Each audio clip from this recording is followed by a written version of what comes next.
आपने कहा कि किसी मजहबी किताब में डायनासोर का जिक्र नहीं है। अफसोस कि आज तक किसी मैथमेटिक्स के किताब में मुझे डायनासोर का जिक्र नहीं मिला।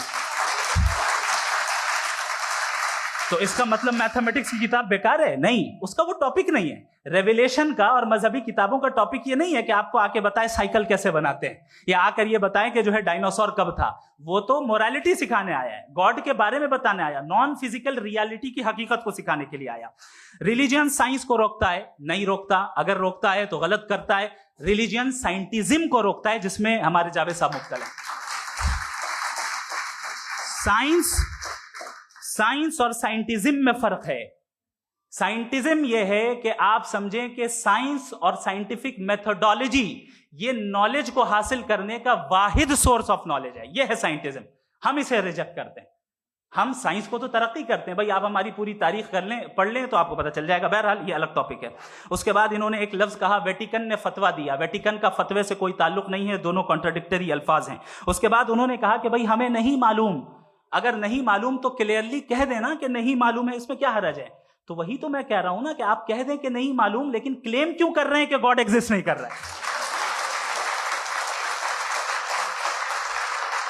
आप कह दें नहीं मालूम है, हो सकता है हो सकता ना हो, लेकिन आप क्लेम कर रहे हैं। The moment you say God does not exist, this is a claim, and now the burden of proof is upon you too, जैसे हमारे ऊपर है। और क्यों है मैं बताता हूं, क्यों है ये भी मैं बताता हूं। फिलोसॉफिकली जो क्लेम होता है ना, सिर्फ ये नहीं होता कि इंसान कहे पॉजिटिव क्लेम करे और नेगेटिव क्लेम करे तो बर्डन ऑफ प्रूफ नहीं है। आप मिसाल के तौर पे मैं कहूं कि फुला उस कमरे में कोई नहीं है, मैंने एक नॉलेज का क्लेम किया है। उस कमरे में कोई नहीं है, मैंने एक नॉलेज का क्लेम किया। या तो मैं कहूं मुझे नहीं पता, हो भी सकता है नहीं भी हो सकता है, this is not a claim. लेकिन जब मैं कह रहा हूं कि वहां कोई नहीं है, या मैं कह रहा हूं वहां कोई है, दोनों क्लेम है और दोनों के ऊपर बर्डन ऑफ प्रूफ है। हमारे ऊपर भी बर्डन ऑफ प्रूफ है। मैंने कंटिजेंसी आर्ग्यूमेंट दिया, इसे तोड़कर दिखाइए। आखिरी चीज, इन्होंने कहा कि खुदा दुनिया बनाने से पहले 150 साल पहले या करोड़ों साल पहले क्या कर रहा था। अरे हजरत, चलें बहरहाल मैं जवाब दे देता हूं। आप हमारे रिस्पेक्टेड पर्सनालिटी हैं, अगर आप नहीं होते तो मैं इसे एंटरटेन ही नहीं करता। टाइम, ये 100 साल पहले या 100 साल बाद, पहले बाद में अभी, ये वो अल्फाज हैं जिनका ताल्लुक टाइम से है। टाइम शुरू ही हुआ है यूनिवर्स की बिगिनिंग के बाद, तो उसके पहले खुदा क्या कर रहा था? सवाल इलॉजिकल है, ये फेलेसी है। यानी आप ये कह रहे हैं कि यूनिवर्स के बनने से पहले खुदा क्या कर रहा था? टाइम के बनने से पहले, पहले का ताल्लुक टाइम से, टाइम उस वक्त था ही नहीं, तो ये सवाल ही इनवैलिड है खुदा के ताल्लुक से।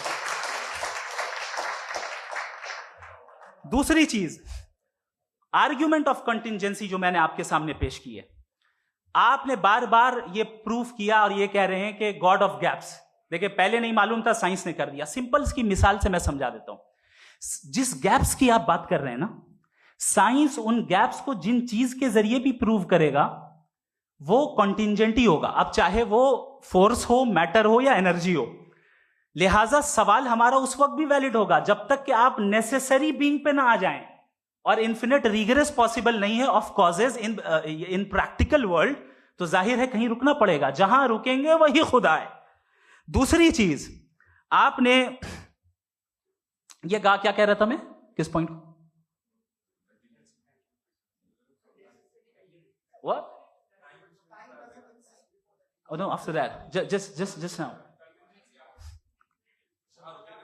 हाँ, जहां रुकेंगे वही खुदा है। बहरहाल, तो टाइम का जिक्र हो गया, गॉड ऑफ गैप, सॉरी, या इसकी एक मिसाल आप ले लें।